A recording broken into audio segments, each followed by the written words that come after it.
You have tuned in to Be the Voice podcast, where we are using our voices to shatter the silence by promoting healing from past trauma, aiming for victorious living, and uplifting the work to improve our communities.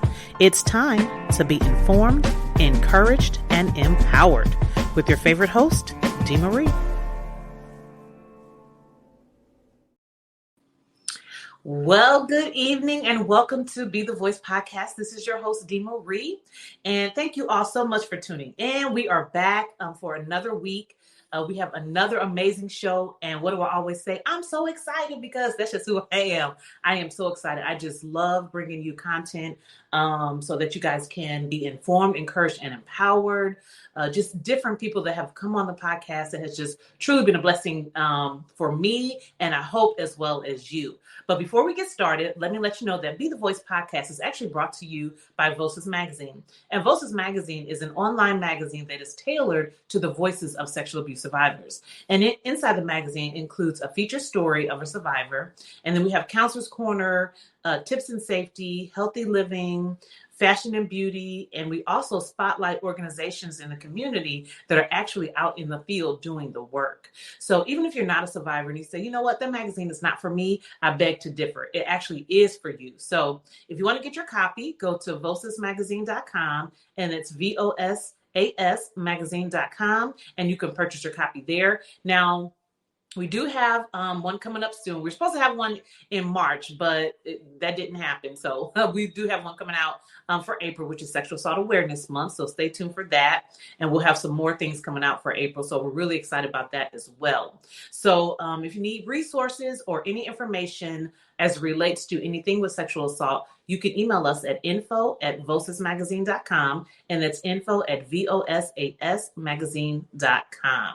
Well, as you know, March is Women's History Month, and we've been having Girl Talk all month. And today we have another amazing guest. I'm super excited to bring her on. She has such a sweet spirit, and we're going to talk a little bit about heart health, which is so important, especially in our community. We know that, I myself deal with high blood pressure. So we definitely want to have this conversation. So without further ado, we're going to bring in Debora Grandison. Let's go ahead and get her in the studio here. Debora, how are you? Hi, Dee Marie. So glad to be here with you this evening. Well, we appreciate you being on the podcast. Just cannot wait to get into this conversation. I know you and I have connected, and you honestly, I know I don't know you well. I haven't known you long, but you have such a sweet spirit.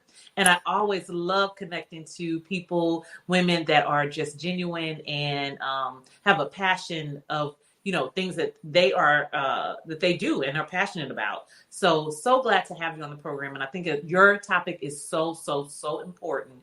And all of us need to hear your story so that we can be informed and that we can now take better care of ourselves. So go ahead and you can kind of introduce yourself and just tell us a little bit about who you are.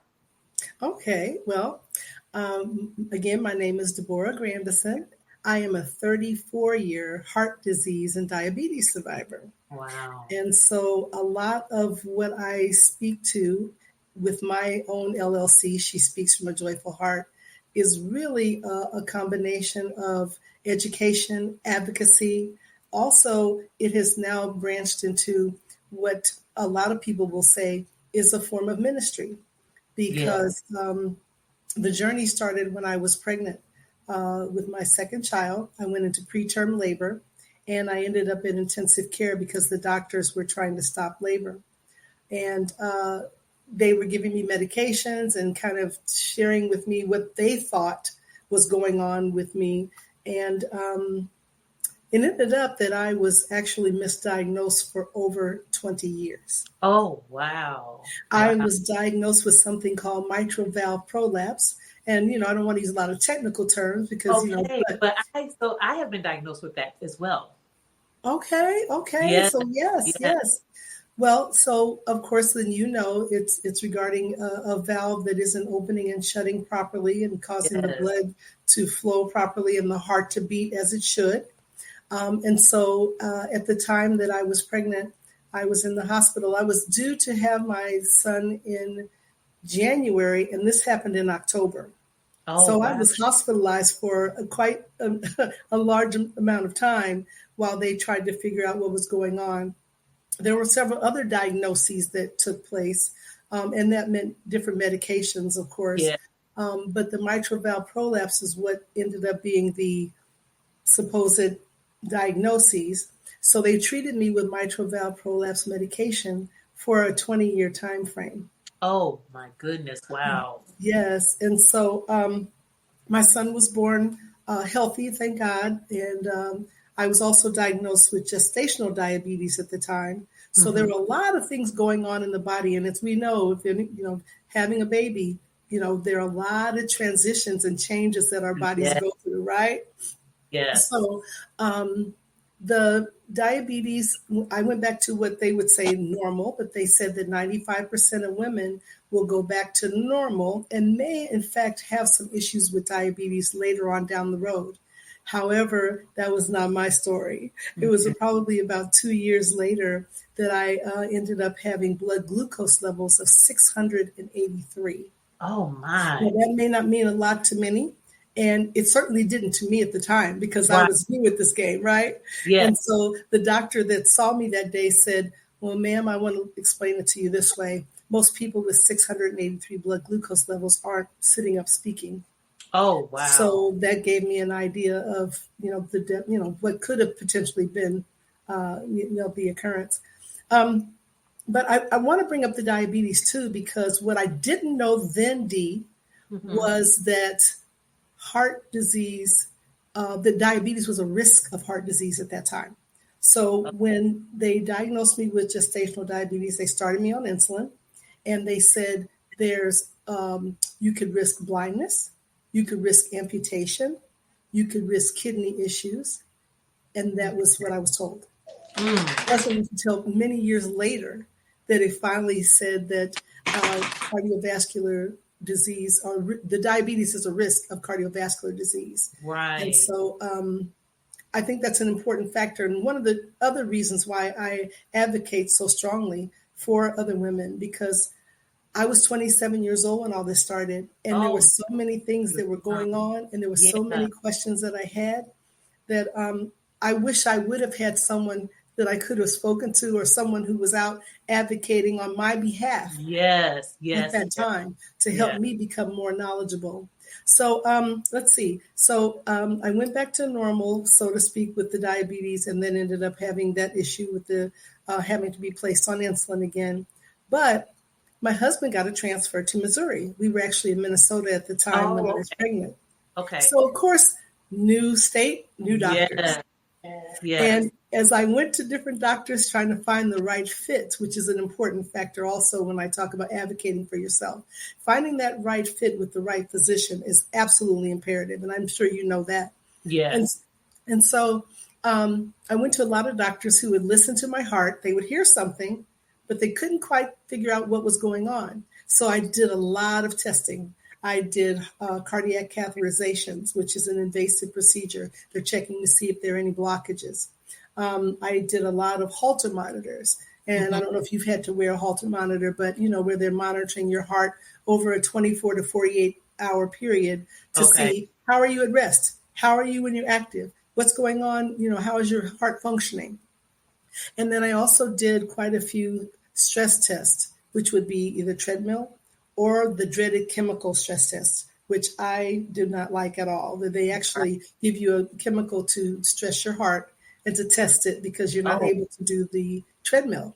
okay. That Okay. is that's a tough one for me. So, but so a lot of different testing over the years, and going to the hospital. My husband was taking me to the hospital periodically because I'd have left arm pain. I'd have heart palpitations, extreme Yes. heart Hmm. palpitations, right? Shortness of breath, all of those kinds of things that most of us would think means heart attack. Right. So, Exactly. I was going right. to say that you're probably scared. Yeah. That you were having a heart attack. Yeah. Very scary, yes. So I would always come away with, well, it wasn't that. So they'd send you back home. And I just had to do a lot of homework on my own because I did not know what I was experiencing. And I questioned everything. I Mm. questioned the doctors. I questioned Right. my own feelings. Like when I have palpitations, am I really feeling this? What's Right. going on? Am I crazy? I mean, there's all these things that our bodies go through. And I even had a doctor give me medication to treat every symptom I was experiencing, to the point I was on 13 different meds at once. Oh, wow. And you were, and this is the age of 27. Or Oh, I well, it said, was a little bit, yeah. young. I'd say Okay. probably, we probably moved 4 years later to Okay. Missouri. Okay. But still, So, you were so I was still young. still, yeah, Yeah. still quite Yeah. young. Yes. Yeah. And so, when now being on, all those different meds, they were all interacting with one Right. another, right? Exactly. And Yes. causing their Yes. own issues, right? Yes. Yes. So, am I ashamed that I allowed a doctor to put me on all those different meds? Sure, because I didn't know. Right. But I'm taking every piece of what happened to me and putting it together. I think of it as a puzzle Yeah. where it can help someone else. And that's Exactly. why I'm so passionate about this. Yes. Yes. And and I do want to mention, during this time frame of not having answers, I lost 3 family members to diabetic related heart issues. Oh, wow. My Wow. father died of a stroke. His brother died of a heart attack 3 months later. And my brother died at 35 of a massive heart attack.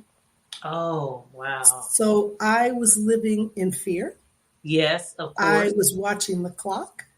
I Mm, was believing that I was going to suffer that same fate. mm, And all of those things coming together helped me to begin to understand the importance of encouragement, yes. encouraging myself.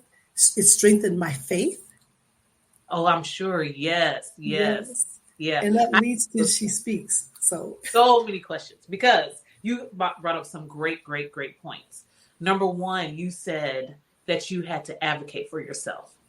Now, as you were going through like these different diagnoses and all the medications, I know a lot of times we do, and of course we should follow our doctor, but were there moments where you were thinking like, okay, they're telling me, like you said, you didn't really trust a lot of doctors, but were you thinking to yourself, okay, I really need to figure out what exactly is happening? Or did you kind of just listen to everything they said? The reason why I'm asking that is because I do know that sometimes when we get different diagnoses, like you said, I was diagnosed with mitral valve prolapse when I was 23, when I had my second child.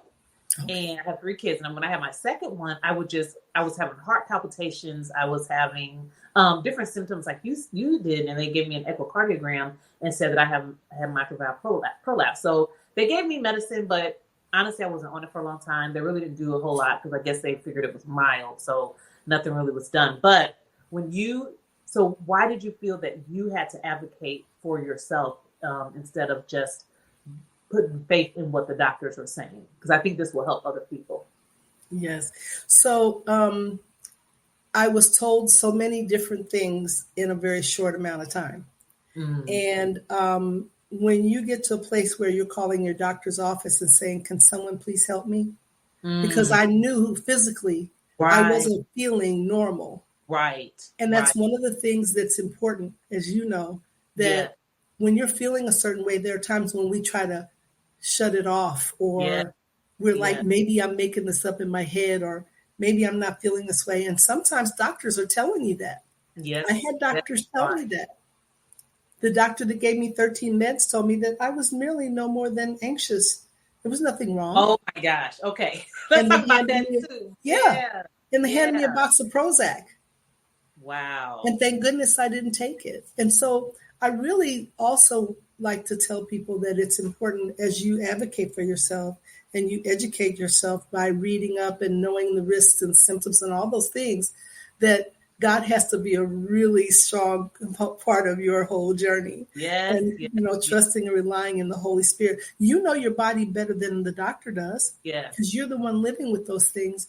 And if you have any questions, we can never be too afraid or ashamed to ask. We have to. And yes, if we're not getting the answers we need, we have to keep moving forward until yes. we get someone to listen to us. Yeah. So when so at the time, and this made me think of this when I was going after I had my son, like I don't know if it's postpartum. I was just dealing with a lot of, emotions at that Yes. time.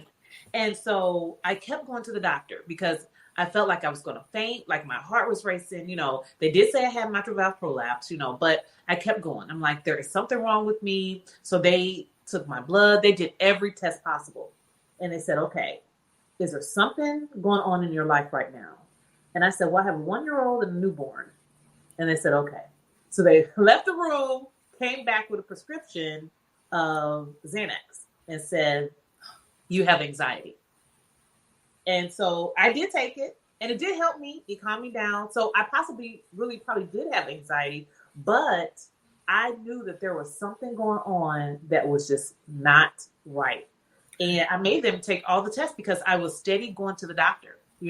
Now I didn't end up with diabetes or anything, but I did have high blood pressure, I think at the time. But I think it was just right after I had my son. And I'm just being transparent. but after that, I mean, at the time, I guess I did have anxiety because it did eventually, I calmed down a little bit, and I didn't stay on the Xanax. It was only for 30 days. And they said it was as needed if I ever felt anxious. But it's interesting. I mean, now that I'm looking back, it's interesting that they said that to me. I don't know if anything else was going on. They took all the blood work and everything, but sometimes I'm like, maybe I should have advocated for myself a little bit more. But I was young. I was like 23 years old. I didn't know. But that's interesting that they told you that as well. Yes. Well, so let's think about it though. Anxiety is going to be a part of your story because you don't know what's going on. Yes. So yes, that is normal. But yes. The decision to put us on anti-anxiety medications, was not the appropriate, right decision. Right. We just don't know. But don't you feel like what you went through and what you learned from it is so helpful and you can help other people? Yes, absolutely. Absolutely. Because I think, unfortunately, and like you were saying, you had family members that passed away from heart disease. And I can't speak for your family member personally, but I do know in our community, in the African-American community, we, unfortunately, like older generations, they hide those kinds of things. So sometimes we don't know our history. We don't know if family members had heart problems. I don't know what that is, that whole, that what goes on in the house stays in the house. But like, we need to be honest with our health, with our kids, so that they can, at certain ages, go get preventative screenings and things like that. So they won't be guessing, when things come up as far as heart disease. No, absolutely. And, so sometimes it's not really recognized that 80% of heart-related issues is preventable. 80%. That's huge, right? The things that are not preventable, age, ethnicity, gender, those things we can't, change. Yes. But we can change some of the other outcomes by healthy lifestyle, making some particular changes, and making sure we know our numbers. I always like to ask that question. Do you know your numbers? A lot of people don't even know what that means. Right. Yeah. And that's a question even for people who are listening and watching. Do you know your numbers? Yes. And may I share what those particular numbers are? Okay. Absolutely. So those numbers, of course, are blood pressure, blood glucose levels, or as we know it, blood sugar levels. Okay. Our cholesterol, and our BMI, which is our body mass index. Because we're hearing, that obesity is another cause of some of the chronic issues that we deal with. So those 4 numbers are so crucial to our being able to take the preventative steps, getting tongue-tied, preventative steps to help us to make better decisions and choices in our health. Yes. And sometimes that's missed.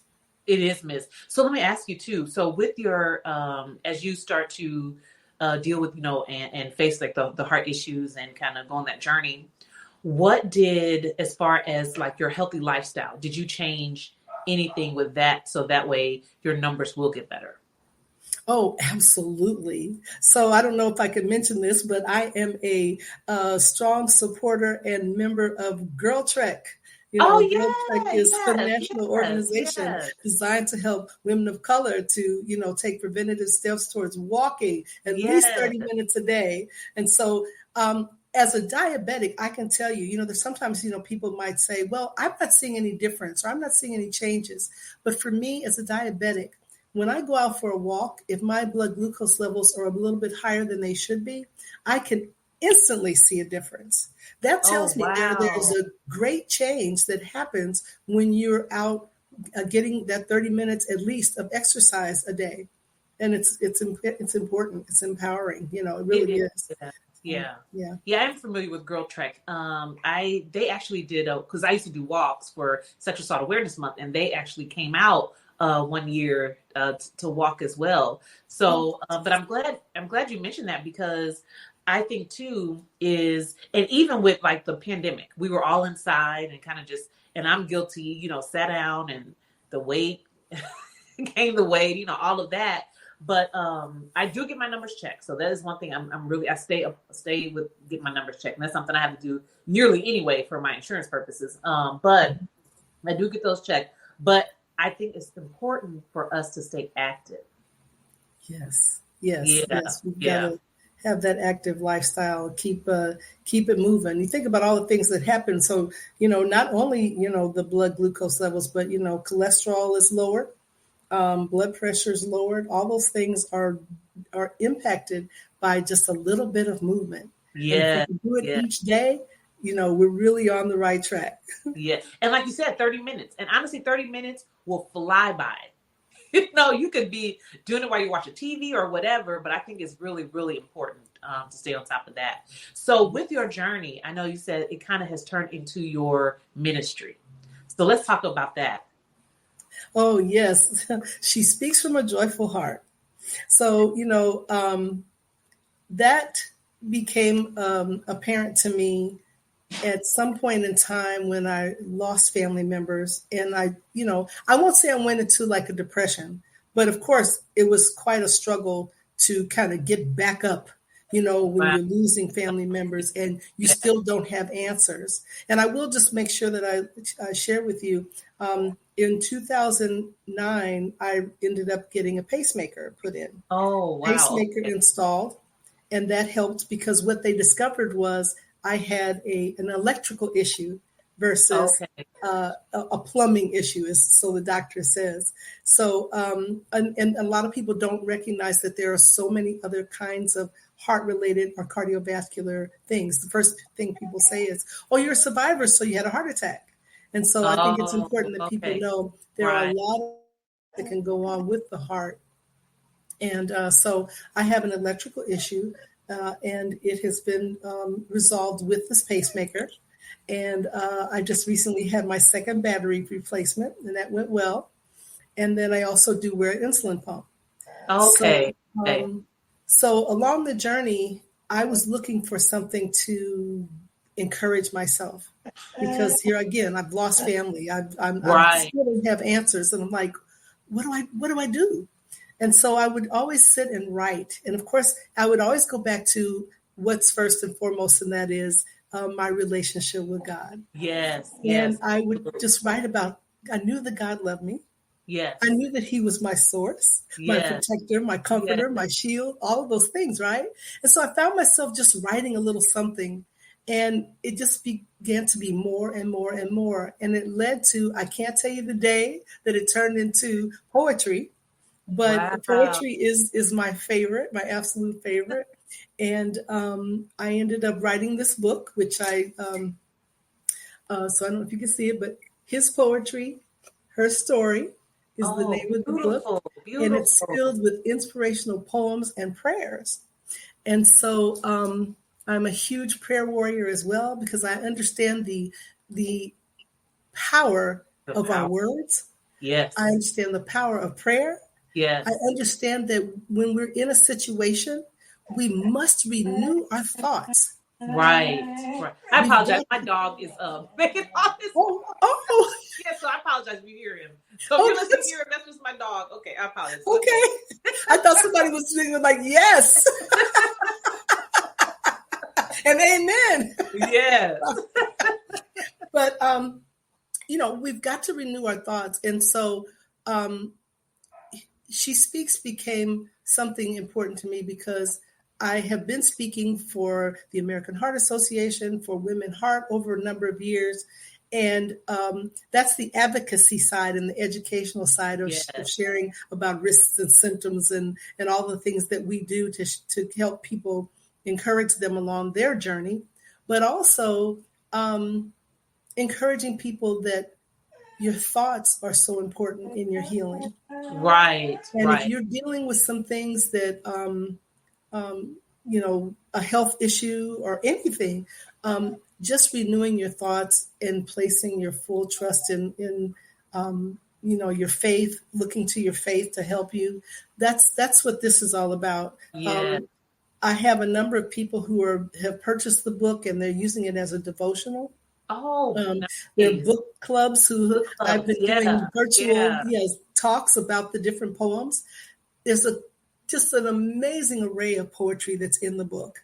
And a lot of those come from either when I've been asked to speak at some event, and then also just the creative side of My Heart Belongs to You, Lord, is an important one to me because there are other people living with electrical issues or issues where their heart doesn't beat the same as everyone else's. But God created that heart for you, for that person, and just giving them some encouragement, something uplifting to know that in spite of your challenges,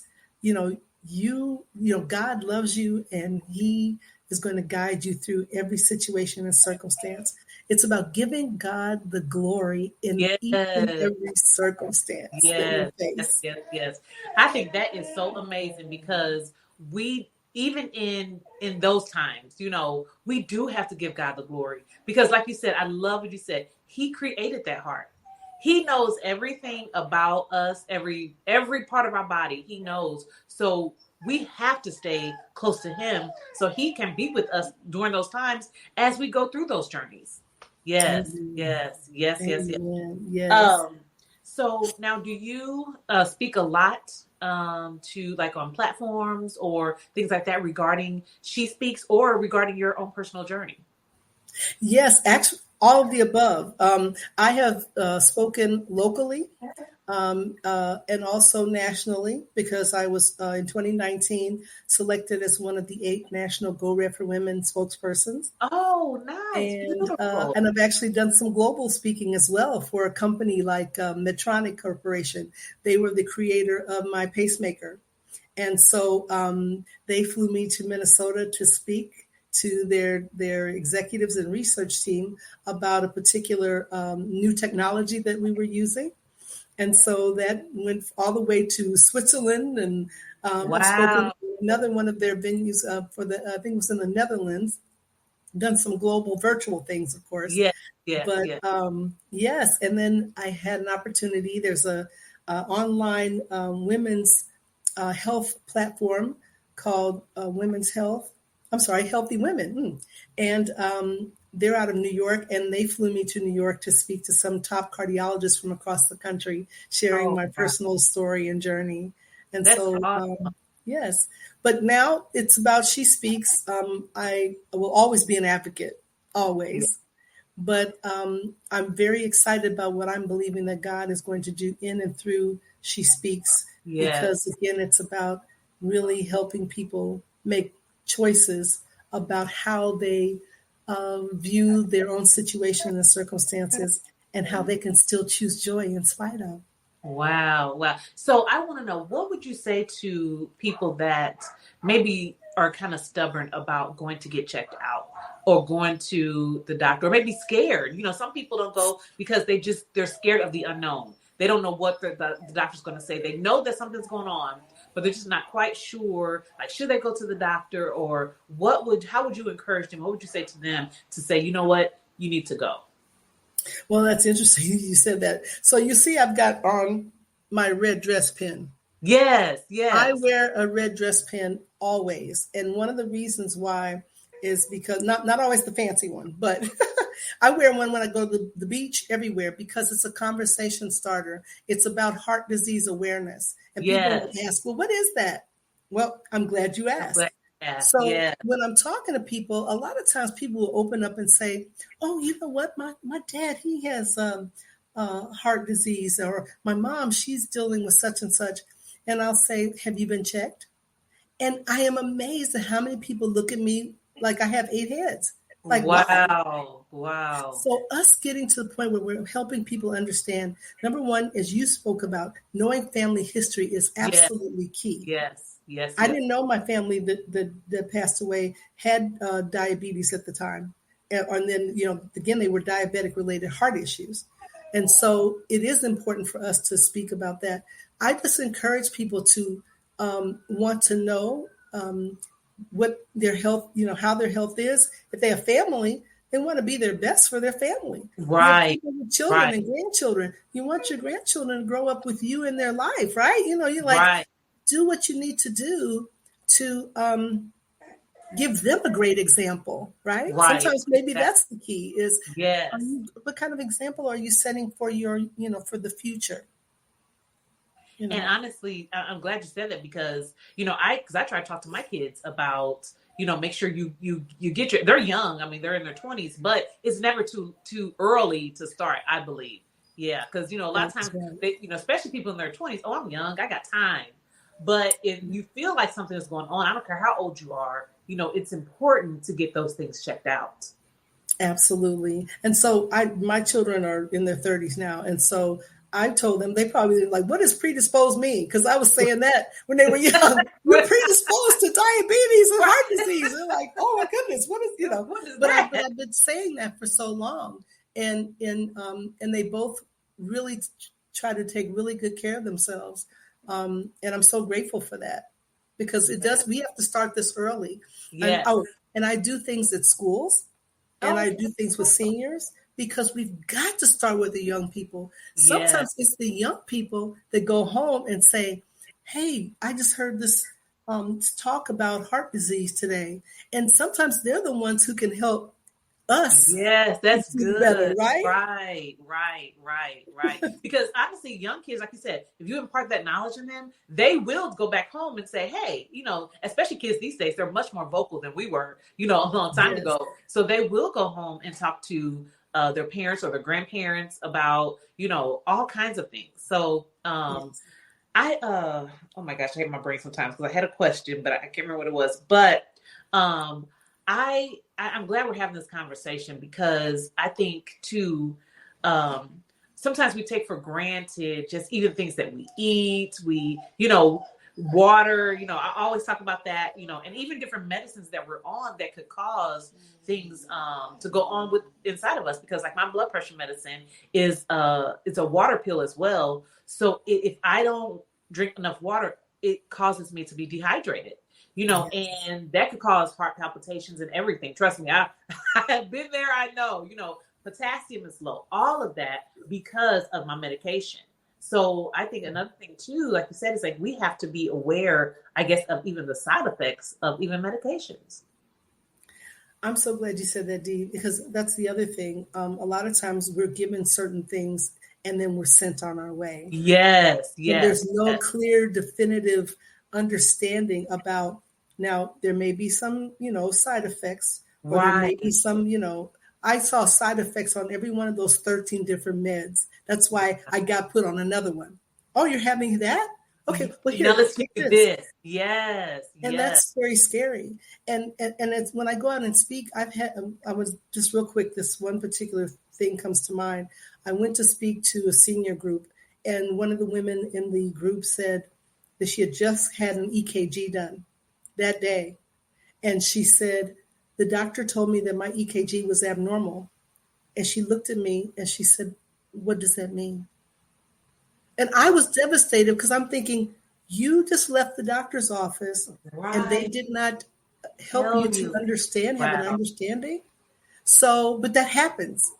I Yes. know it for myself, and you could probably speak to that as well. Yes, And so absolutely. I just encouraged her to make sure that she went back to the doctor and asked for very specifics about what that meant and what can be done about it to help her manage and get the answers that she needed. But it's happening way too often. It is, yeah. Because the only reason why I knew like my medicine would cause dehydrations because I had like like my heart was just racing, and I actually went to the emergency room and they said your potassium is like super low, but I didn't know it was a side effect of the medication that I was on. And I was like, wow, I'm glad I know now, but I didn't know. All I knew was that I was just feeling crazy. So they told me that I had to, I think at the time, I think they put me on potassium, but I have to make sure that I eat those things like bananas, sweet potatoes, those things that will keep me, my potassium at, I guess, a normal level. So yeah. No, that's good. Yeah. Yeah. And I think those things are important too, because heart health, and even I think about, what we eat, Thanksgiving and, all the pork and all of that, we used to put like ham hocks in our greens, things like that, which now I use turkey, I try to do smoked turkey. We do too. But I think it's important too, to even, mention that as far as food, salt intake, all of those things that we eat. And I'm speaking to myself, I'm preaching to the choir, because I know that I have to get better as far as watching what I eat as well. And now, do you advocate for that as well, which I'm sure you do, as far as eating healthy? Oh, absolutely. Absolutely. Yeah. I mean, there's always an opportunity to, when you're out speaking, sharing different things. I do a thing that I put together on food labeling, because I think that was something that was being missed as well. Oh, wow. I just did that recently, where I took in some cereal boxes, for example. So a lot of times people don't realize that if a cereal has 5 grams or higher of fiber in it, it actually reduces the amount of carbs that you're getting. And so that may not be as crucial to a lot of people, but for someone who might be having diabetes issues, that is important, right? Yes. So food labeling, when we think about sodium, I take in cans of soup and I say, how many of you eat this can of soup? And of course, everybody says, yes, we grew up eating right. right? We sure and did, so I'm like, do you realize that you're getting 2 servings of soup? And that means that you're also increasing your sodium intake. Yes. And people are like, what? Those are things that are missed unless someone is sharing those things with you and, kind of giving you the guidelines, And it's, of course, it's up to us. When we know better, they say, when we know better, we do better. But you've been given the information. And that's why I feel it's important to be doing what I do, is to make sure that people do know. Yes. And I think too, when it comes to health, I think sometimes we overthink it, because honestly, we know, I mean, there's really no magic to it. Eat right and exercise. Right. Drink tons of water. So our veggies, our fruit, our getting that 30 minutes a day of exercise and drinking water, I think will decrease a lot of our issues, as far as when it comes to health. And let's talk about getting those checkups that we have to get yearly or, semi-annually, or however your doctor tells you to go in. It's important to actually go. And again, I am guilty. I've been like, oh, well, I'll just push it back to, the next time. But I think it's important to stay on top of those things. Oh, absolutely. And one of my favorite things to talk about is when we think about going on a flight, what are we told? We got to put our oxygen mask on first in order to assist someone else with us. It's the same thing for our health. We've got to take into consideration all the things that are necessary for us to be healthy, because there are other people in our lives, whether it be our parents, our children, grandchildren. There are other people who are counting on us, to be around and to thrive and survive. We were made to live life to the fullest, and in order to do that, we've got to, make some changes sometimes. Yes, we do. I would love to at some point do something with you as regard to your She Speaks, and also just talk about just being healthy. I think it's so important, because like you said, obesity, just what we're eating, just all kinds of things. I think that people need to know so that we can live longer. We want to live a long life. You know, we want to. We want to enjoy life and be outside and do all these things. But I think too, even with that, it probably reduces stress. I'm sure you probably feel better than you've ever felt. You know what? Stress, and that's another thing. When we think about diabetes, for example, if your blood glucose levels are up, you might say, well, let's see, I haven't had any sugar. Stress can throw your numbers off like Wow. nobody's business. Wow. So it is important to try to maintain and manage. And that goes along with any other kind of chronic illness, right? Yeah. Cancer. We want to really work on having a great meditative, process or program or something where we're able to find those moments of peace. Yeah. Because it's so important. We're all dealing with so many stresses today. Yes, yes, we are. Yes, we are. Okay, so I don't want to put you on the spot. Do you have a poem that you would like to? If you don't, it's fine. Yay! But if you would like to, okay. Let me see. So there are a couple that I. So I'll tell you the first poem in the book is called "I Pray You Joy." Okay. And people ask the question. Someone asked me, they said, well, what do you want this book if you decide to do a book? At the time I was doing a blog and it reached about 10,000 views. Oh, wow. And so I said, I just want everyone to experience joy. And this was way before I even thought about She Speaks from a Joyful Heart. It was like God kept nudging me towards joy. Yes. It's all about joy. So I have that one, but I don't know. I have this one I feel like I'm supposed to share, and it's called Jubilation. So I'd like to share that. Yes, absolutely. Real quick story for Jubilation. A friend of mine from high school is an artist, and she lived in Mexico at the time. She sent me a beautiful picture of just flashes of color. And she said, hey, Deb, she'd never done this before. I'm sending you this picture. Can you name this piece?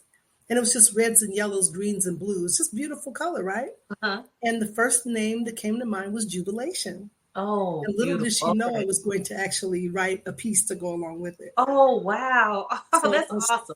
Okay. In Genesis 1, God laid the foundation. He molded and shaped the earth, the world, and the nation. He added the sun, the moon, and the stars and designed planets like Jupiter, Venus, and Mars. God gave meaning to darkness as well as to light and declared all things precious in his pure sight. God brightened the world with vivid colors and hues. He began with the reds and greens, yellows and blues. God gave life to the world, and so it began, and he formed in his own image and likeness a man. Man was created to love, and God truly loved him. God wanted man's light to shine and to never grow dim. God's plans for his children is to flourish and grow and to tell others about him wherever they go. We must study God's word and protect his creation and do so in love, peace, and jubilation. Oh, that is, look. That's beautiful. That's beautiful. Thank you for sharing that. Thank you so much for sharing that. Well, Debora, we're going to wrap things up, but is there any last words you want to encourage the viewers or listeners about She Speaks, or just about anything in general? Well, I would like to say that I am willing, open, and, to talk about what you spoke about earlier. I would love to do that. Yeah. I do want to make sure that, that we as women understand that 1 in 3 women will be impacted by cardiovascular disease. Heart disease is the number 1 killer of women, and it kills more women than all cancers combined. Oh, wow. Wow, wow, wow. And so we want to do things to help our mothers, our friends, our sisters, our loved ones, that we are just really paying attention to heart health. It's important. And women of color, we are disproportionately impacted by cardiovascular disease and diabetes. Yes. And so we've got to be out there encouraging one another. We are better together. And iron sharpens iron, Proverbs Yeah. 27:17. Yeah. So let's look Oh my at God. helping one another to be our best, to do our best, and to live our best life and keep our hearts healthy and strong. Yes. Debora, thank you so much for sharing all of this. This is so necessary. These are conversations that we have to continue to have. Like, we can't have it one time and not talk about it again. I think it's important that we continue to have this. And what month is actually Heart Health Month? February is Heart Month. February. Okay. Yes. And if they want to reach you, where can they reach you? They can reach me on Instagram at From a Joyful Heart. On Facebook, Debora, Debora Grandison, Okay. and then let's see, LinkedIn, Debora Grandison, Twitter, Debora Grandison at Teach and Bless. Yes. Okay. Thank you so much, Debora, for being on Be the Voice podcast. I know that this will bless many people that are listening, that are watching. And if you are watching, listening, go check your numbers. Make sure you get your numbers checked. It is so important. So stay on top of that, because we have many people that are counting on us. So again, thank you so much for being on the Be the Voice podcast. And we will talk to you soon, Debora. Thank you for all you do, Dee.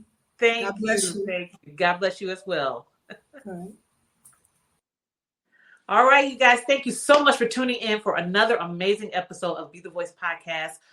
This was such a blessing. I don't know if you if you got anything out of it, but I definitely did. And I'm so glad to have Debora on here, because these are conversations that are absolutely necessary. So again, thank you guys for always tuning in. Be sure to come back in April. April is Sexual Assault Awareness Month. We actually have something amazing that's coming up the end of April, April 28th. We're going to have a live taping. Yes, a live taping with a studio audience of Be the Voice. And we are going to talk about the facts of sexual assault awareness. We're going to have experts on the panel. We're going to have survivors on the panel. And afterwards, we're going to open it up to questions and answers. And this will be a safe space. So anyone that wants to come, stay tuned. The link is coming where you can actually register to be a part of the studio audience. And then also there are giveaways. So we will be giving away some information, some little nice little goodies to the audience members that will be there. So be sure to look out for that, where you can register, because it's going to be very limited. We want it to be not huge, but a small, intimate space, because we want it to be safe. So again, that will be April 28th. More information to come. So be sure to look out for that, because we really want to have you guys there. So again, thank you so much for always tuning in to Be the Voice podcast. And we will see you back next week. And next week starts April, which is actually April starts Saturday. But it's Sexual Assault Awareness Month, and we cannot wait to see you there. All right. We'll see you soon.